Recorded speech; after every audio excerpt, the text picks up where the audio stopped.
Welcome, my lord. I marvel our mild husband has not met us on the way. Now where's your master? Madam, within, but never man so changed. I told him of the army that was landed.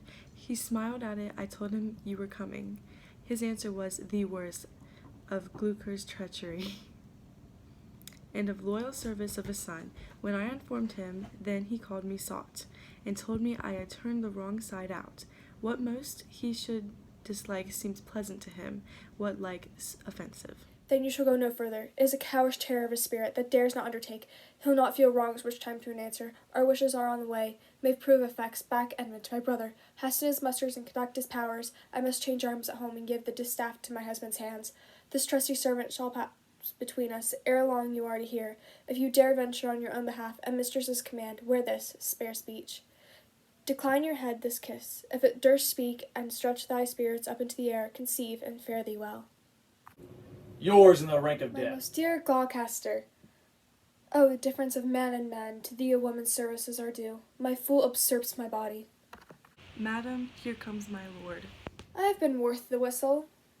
O Gonriel, you are not worth the dust which the rude wind blows in your face. I fear your deposition, that nature which contends its origin cannot be bordered, certain in itself, so that herself was silver and disbranch. From her material sap performance will wither, and come to deadly use. No more. The text is foolish. Wisdom and goodness to the vile seem vile. Filth savor but themselves. What have you done? Tigers, not daughters. What have you performed? A father and gracious aged man, whose reverence ever the head-lugged bear would lick. Most barbarous, most degenerate, I have you madded. Could my good brother suffer you to do it? A man, a prince, by himself so benefited? If that the heavens do not their visible spirits send quickly down to tame these vile offenses, it will come. Humanity must perforce it prey on itself, like monsters of the deep. Milk-livered man, that burst to cheek for blows, a head for wrongs, and hast not thy brows and eye discerning, thine honour from thy suffering, and not notes fools do villains pity who are punished, or they have done their mischief. Why thy drum? France spreads his banners on our noiseless land, with plumed helm thy slayer begins threats. Whilst thou, a moral fool, sits still and cries alack. Why does he so? See thyself, devil. Proper deformity seems not in the vein, so horrid as in O women. vain fool! Thou change and self-covered thing, for shame, be monster not thy feature.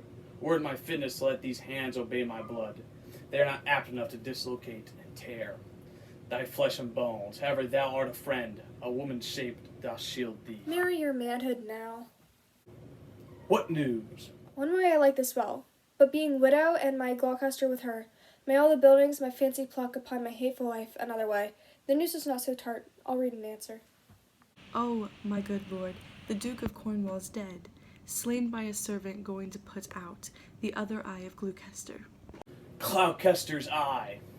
A servant that he bred, thrilled with remorse, opposed against the act, bending his sword to his great master, who thereat enraged, flew on him, and amongst them felled him dead, but not without the harmful stroke which since hack plucked him after.